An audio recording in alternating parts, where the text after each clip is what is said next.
of you will wonder, well, how did she get there? How did she create 500 products? How did she get 120 patents? Well, the answer is actually kind of simple. I had a great idea. And so I'm thinking, like all entrepreneurs do, so I know many of you will be shaking your heads at this, we think our idea is the best thing ever and everybody's gonna buy it. Of course, nobody's picking up the phone for me, right? And eventually, probably because I annoyed him so badly, the buyer picks up the phone. And I had one sentence that I would say really fast, because you don't want to take up too much of your time, but you gotta grab them. And I said, I have the coolest new product. There's never been anything out there like it. It's an earring organizer. It holds 100 pair of piercer clip-on earrings, sliding earring stands. I promise you, I can show it to you in just 5 minutes. I'm gonna be in Dallas next week. If you will give me 5 minutes of your time, I'll set my clock, and if you don't like it, I will boot myself out the door. He says, all right, what do I have to lose? So of course I have no plan to be in Dallas, but I pick up the phone. I would say go for your dreams, go to do whatever you want. There's nothing stopping you. I believe that if there is any goal that you have for your career, for your life, all you have to do is put your mind to it and then do all the smart things in which to make it happen. I don't know the word no. So I would say be fearless, be driven, be confident, and don't worry about what happens. Make it happen. I think what I hear people talk about that stops them often is a lack of confidence or a lack of or concern. They don't want to put in the time that it's going to take. So they'll say, well, I really wish I could do this, but they want someone else to do the work for them. That's not what I would tell people to do. I would say you're probably not an entrepreneur. But I think anybody starting out, whether they want to be an entrepreneur or not, I think you really just have to figure out what it is you love. And then how can you do it? Because if you're doing what you love, you'll do well at it. I think the thing I'm really good at is knowing what people want. I just have a gut, innate instinct for knowing what people want. And that helps me to make the right decisions often. And then I think probably that I'm pretty fearless when it comes to business. Things don't really faze me. I just think, what do I need to attain my goal? If something's an obstacle in my way, I'm gonna forge through it. There's always a way to find a solution, and I find them. I make things happen. Yeah. So there were stumbling blocks along the way, like somebody might say, falsely want to take one of my products or one of my patents, so they'd file a fake lawsuit, or they'd do something in which to knock me off, and those were really hard stumbling blocks because I had to learn legal very quickly. I would have to fight things. Did you take it personally at all? Oh, sure. I mean, every entrepreneur gets knocked off, especially with their best products. And then of course you take it personally. It's your baby, so then you're like, no, I'll be damned if I'm gonna let them take my baby. So those were some hard lessons. I don't think I look at them as failures.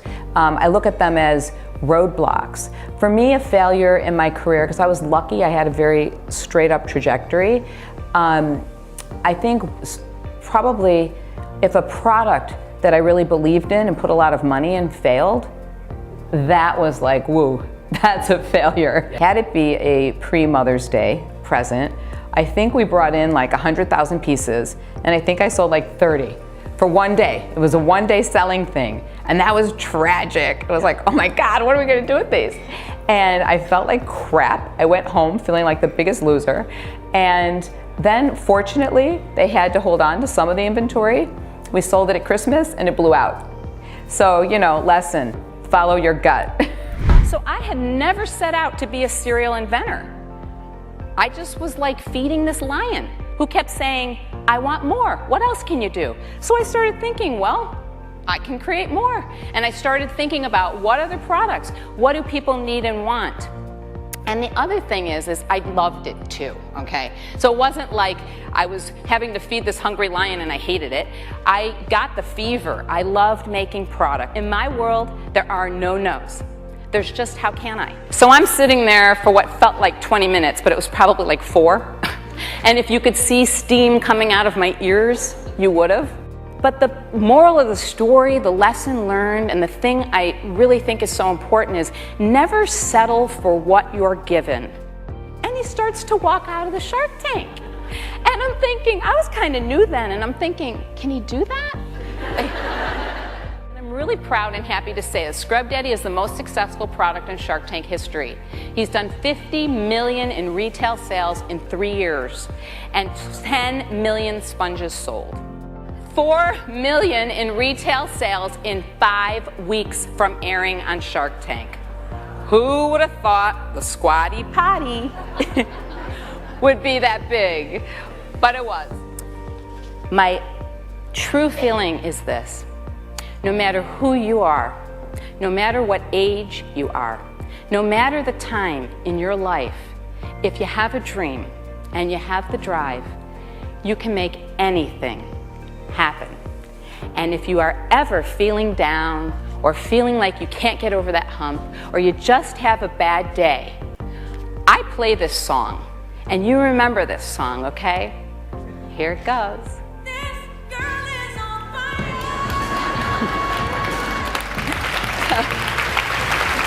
Thank you. Well, you know, everybody watches Shark Tank and they say, if I could just think of that one idea. Right. And I've done it, you know, so it's my time to pay it forward. So the book is truly a step-by-step from do you have a good idea to how do you get it out there? How do you get it into retailers? How do I get financing? How do I even know if I should be doing this? And then how to sell on a shopping channel, how to do the pitch. I mean, if you can't pitch to the sharks, you can't pitch to buyers. Here I've got some hot water. Here I've got some cold water. When I immerse the Scrub Daddies in the hot and cold water, here, under the 10 pounds, it's soft and compressible. And check that out. Right. It just takes you step by step, and of course, behind the scenes of Shark Tank and QVC, I tell the stories, dig the dirt, and I also tell my journey along the way. So it's a helpful self-help type book, but it also is fun, fast read. Well, I think you have to create things, have ideas and products that people need and want, that solve problems. That's a real good way to start. And then for me, there are no no's. You know, you have to forge forward. It's not, I can't this, I can't that. It's, how can I? Right. And thinking like an entrepreneur is really important, and I talk about that in the book. Do you find that there are a difference between the attitudes between men and women, you know, when we approach business or success or? Well, the big thing that I say is, especially to women, there is no difference, and don't think there is. You are as good as, if not better, depending, than men. And walk into that room, come out with that idea, I am equal, I am not a woman in business, I am in business. Exactly. You know, it's true though. It's true though. I'm a woman in business, so are you, and it's great because they're different personalities. Be yourself. Take care of business. Be yourself. Any regrets or mistakes that you feel you've kind of hit through the years? Well, you know, I share certain bumps that I've had in the book. I think that, you know, I don't like to look back. There are no mistakes really. Everything is a learning lesson. Everything helps you to do better. So I talk about some of the mistakes that I made, and it just helps you to get further along, learn from those mistakes, and get smarter. Well, I was going to say, I'm really into the book right now and helping others, but I have lots of great products coming out. You know, you'll see them on QVC all the time. My entrepreneurs from Shark Tank, we are all doing awesome. They are really soaring, and you'll see that. And yeah, there's always things in the works, you know me. I so enjoy Shark Tank.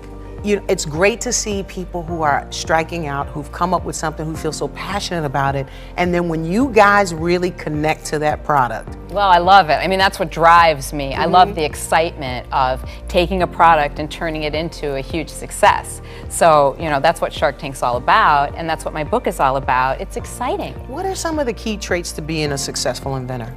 Well, I think definitely you have to be driven, you have to be motivated, you have to have passion. You have to be somebody who, like I said, there are no no's. You know, if I have an obstacle, I go over it, I go under it, I go around it. You just don't quit.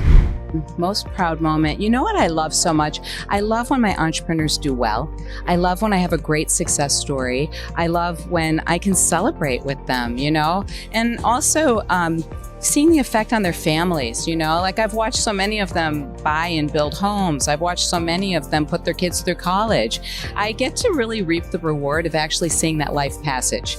And so that's the most rewarding. How are I think you? there are 3 mistakes they make. One, they come in with too big an ask. You know, like they have no sales and they have a $10 million valuation. That's crazy. And they know they're going to have a problem. I think not knowing their stuff is always a problem. Like you should be so prepared because you know to study, you know to watch. And if you don't, you know what's going to happen.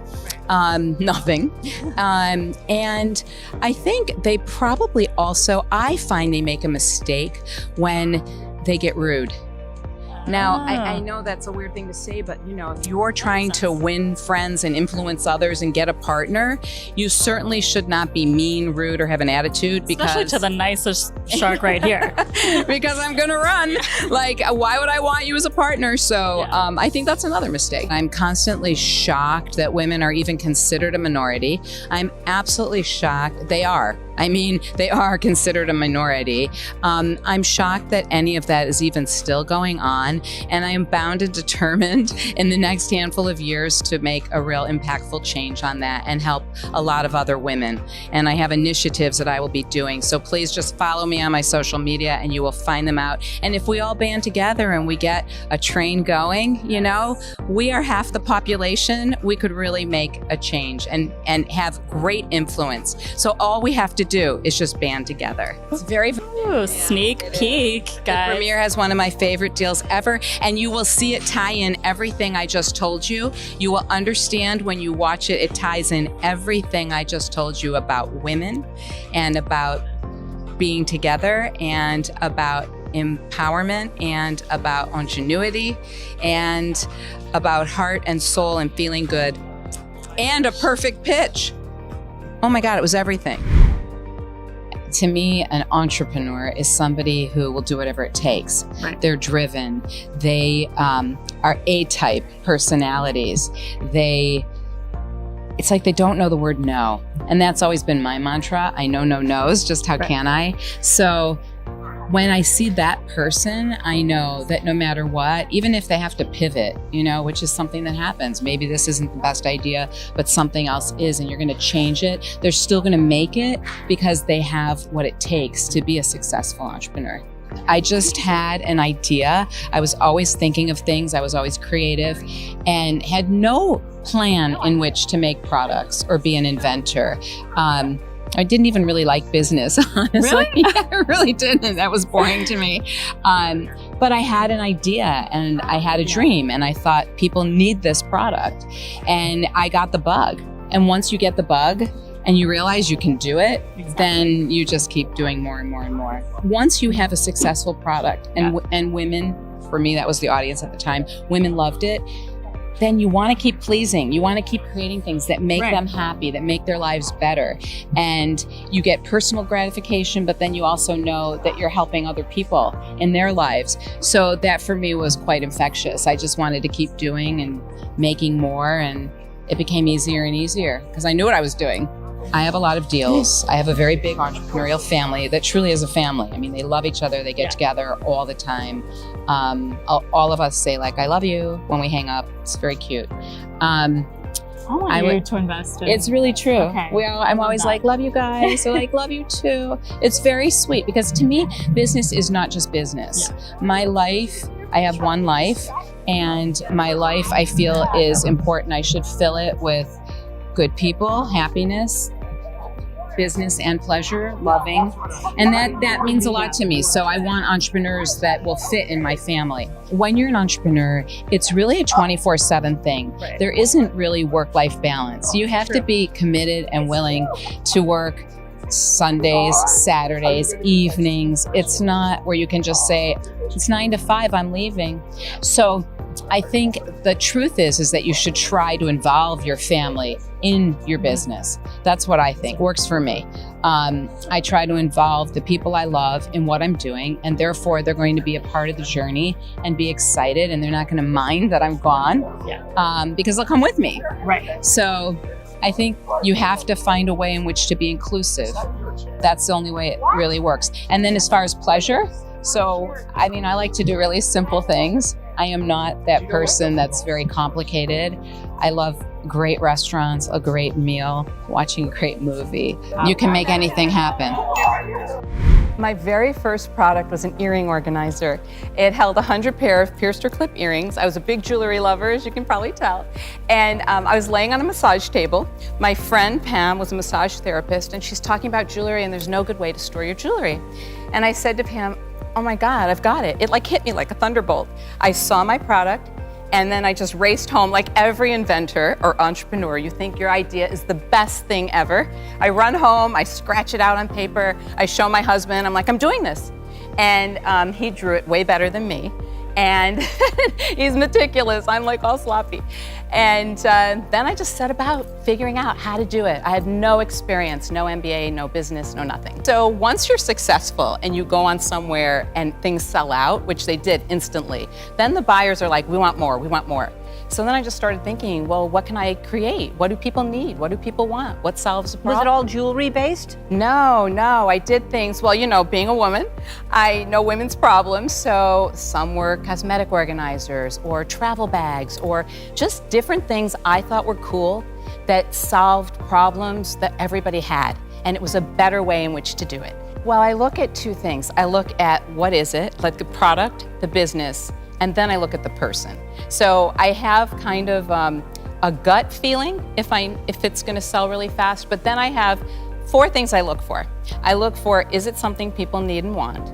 Is it something that could be made at an affordable price?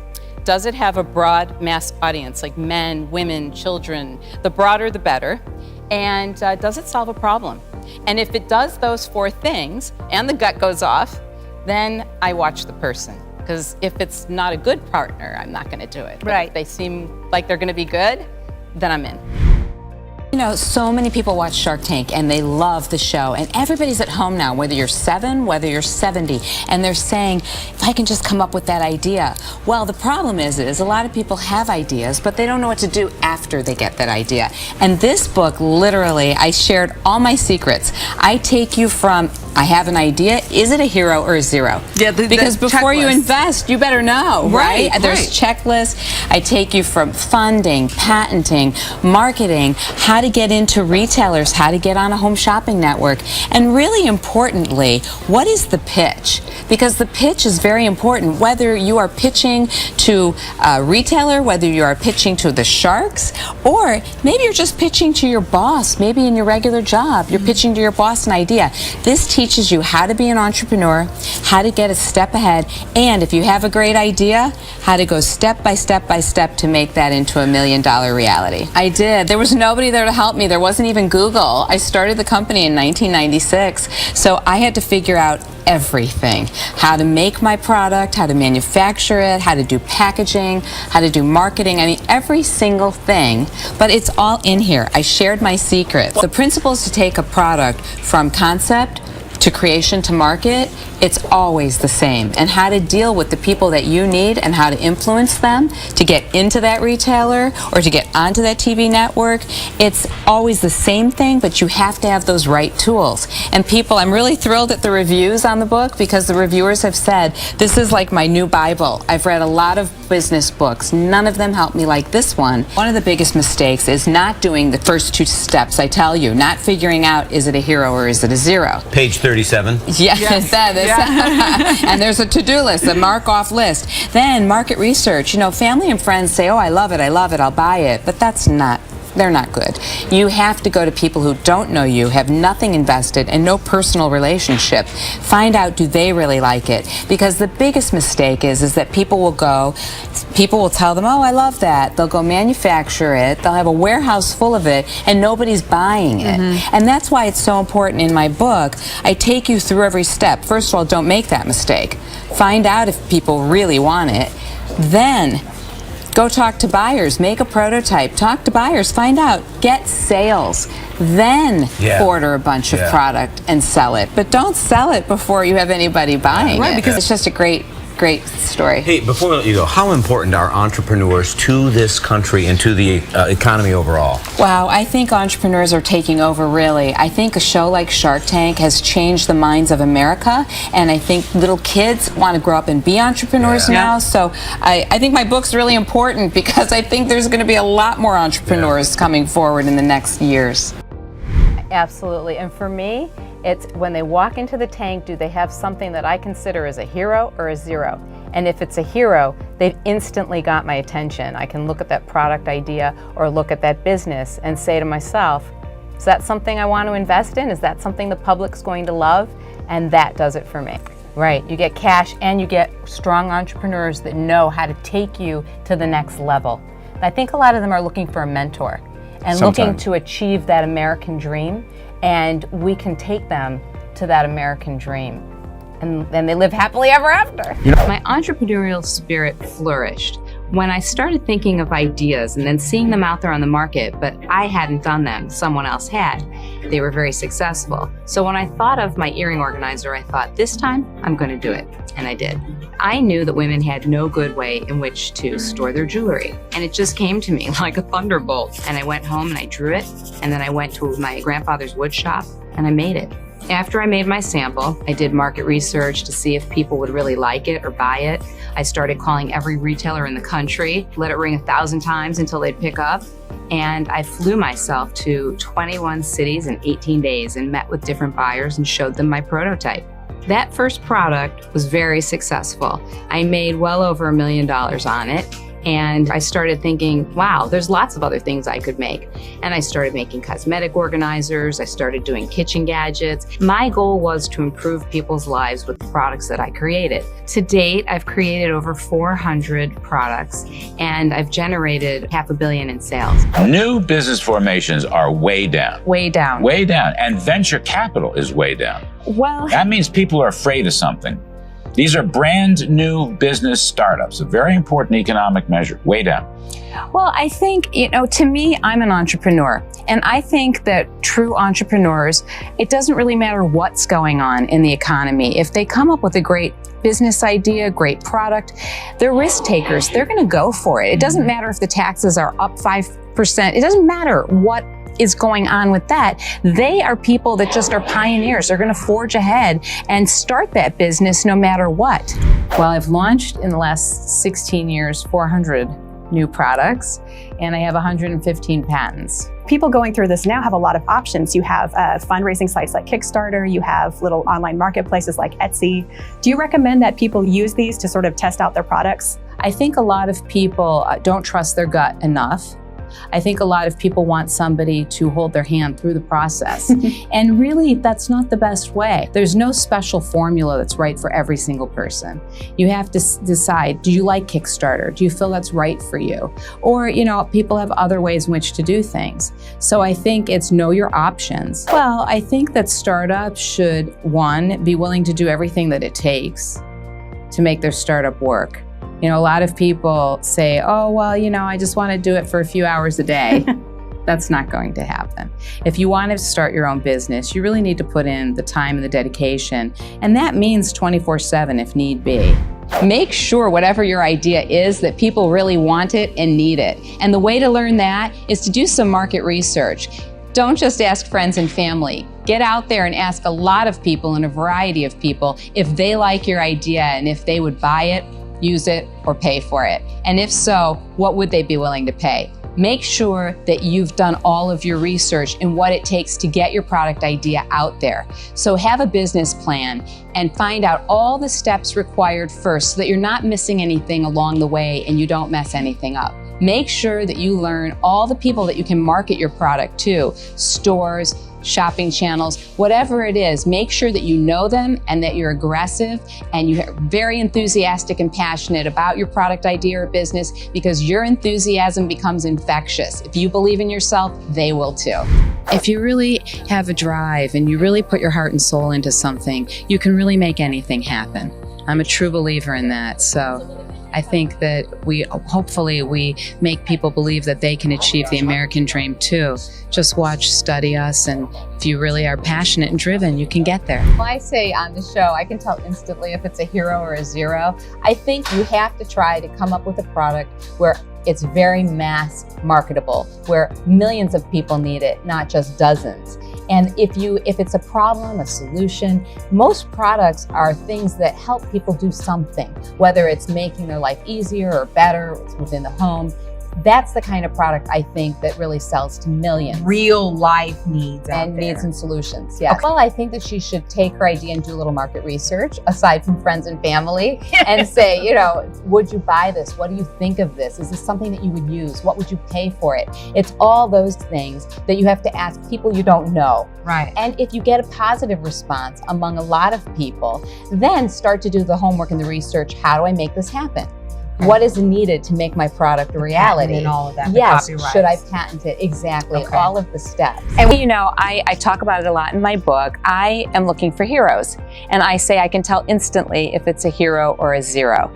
To me, a hero is something that people are going to love and want and need, and that I will have an easy time helping that entrepreneur get it on the market quickly. I want to go back, because when they walk out on that carpet and they're standing there, are you looking if they can sell themselves or if they can sell the product or the thing they brought on to the show? Well, the sharks are investors, right? Yeah. So I'm looking at, is this a product or business idea that I think is a hero? And I talk about heroes a lot in my book, because a hero is something that people are going to want to buy. You know, there's zeros or heroes, and I have a checklist in here that talks about what is a hero and what's a zero. And if you're 8 things on that list, you're probably a hero. A lot of them come in. A few examples of what's a few on the examples, list? like, is it something that people need and want? Can it be manufactured at an affordable price? Does it hit a mass audience? You know, sometimes if something's only for a very niche group and it's very expensive, you're gonna have a hard time with it. But can the product be a hero and the inventor be a zero and still work? Back to your point, yes. Exactly. I look for both, as do most of the sharks. I can see something and love it and be passionate about it and think it's the greatest product in the world, but if there's somebody I think will be impossible to work with, I'm not gonna go there. I've learned. Now this is going to be my 3rd season on the show. Can you tell right away if a person's gonna be difficult to work with? Yes. Now I can. Now you can. Now I can. Is that checklist also in there? Yes. Because that could cross over into dating and relationships and all of that. You know, it's true. You can tell stubbornness is key. I mean, we've had people come in and, you know, they just don't hear anything any of us have to say. And that's ridiculous. You know that's going to be an impossible relationship, right? You have to be open to hearing the advice or at least the thoughts of others. Okay. Don't you look for the passion, though, that somebody has? And if they don't want to be deterred, they're really passionate about what they do. Isn't that important as well? It is to me. I think there is, I talk about this a lot in the book, there is a personality to an entrepreneur. And I think that passion, drive, the attitude that there is no no's, that's my motto. I mean, there's nothing in life. I feel nothing's impossible. I'm going to figure it out. There's a roadblock, I'll go around, I'll go under, over, whatever. Well, one of my most popular is a full-length cheval-style mirror that you open up. It's a cabinet also that also stores jewelry. So everything is hanging and you can see everything. Plus, you can see your outfits in the morning as well. So it's a full-length mirror and a jewelry cabinet. I can tell you're a woman that really focuses on keeping other women organized with your inventions. And myself, right? Yourself too. You know, after so many years, I've been doing this for 15 years, I feel I can tell instantly if it's a hero or a zero, as I say, because I know the market and I know what people respond to. So it doesn't take me very long. I think within seconds, I can get it. I think you break it into 2. I think if you see a great product, I know a great product instantly, and I know if that will be something great on the market. So the product is its own self. But if a person is really charismatic, then I might think about them for something else, or maybe they have to think about other products to do, because charisma is very important. So if you have a really passionate person who's a really hard worker, maybe their product at the moment isn't great, but maybe something else could be down the road, or they might be a good asset to your team. On the show, we see obviously, you know, a few moments of the presentations that people make in front of you. What do you do to calm them down? Because that would be the most nerve-wracking experience. One chance to get an investor. Or is it like, hey, you know what, there is no calming method. Just go out there and do the best job you can. Well, I think they're prepped beforehand by the producers. You know, they talk to them, and I think they're ready when they come into the tank. And then, you know, it's the tank. The tank. They're in the tank. So well, what is it like being the only woman in the tank? Well, the guys were really terrific. Yeah? Just wonderful, brilliant, fun people to work with. I know there's sharks, but there's yeah, they're also wonderful people, and I really enjoyed it. You guys It was get great. along. Yeah. They're not sharks that eat each other. Yes, in this particular right. case. How do you make your financial decisions? Not just, okay, this is a good product, I think I want to invest in it, but I want 40%, and for that I can give you this, or I want 5% or for this much money. How do you do that on the fly? Well, for me, what I think about more is how much time and effort am I going to have to put into it? So if I feel that the entrepreneur is a wonderful person, wonderful product, but they don't have any experience, I'm going to then want a higher percentage of the company because I know what's really going to happen is I'm going to run the company and I'm going to make everything happen for them. And you can mentor, but you can't really teach them because if you want to make them successful, you have to really just dive right in and do what it takes to get their product done and out there or their business done and out there. So that's what makes me, sometimes it might look a little greedy, but it really isn't about greed. It's more about how much effort will I have to put in to make them successful because their being successful is truly my end goal. You ever second guess one of your decisions in retrospect after you go, yeah, I like that, I want in? Or too much or too little. Yeah, you ever think, oh, I should have asked for more? No, I never want more. It's not a question of wanting more. It's more how much is it going to take to make this successful.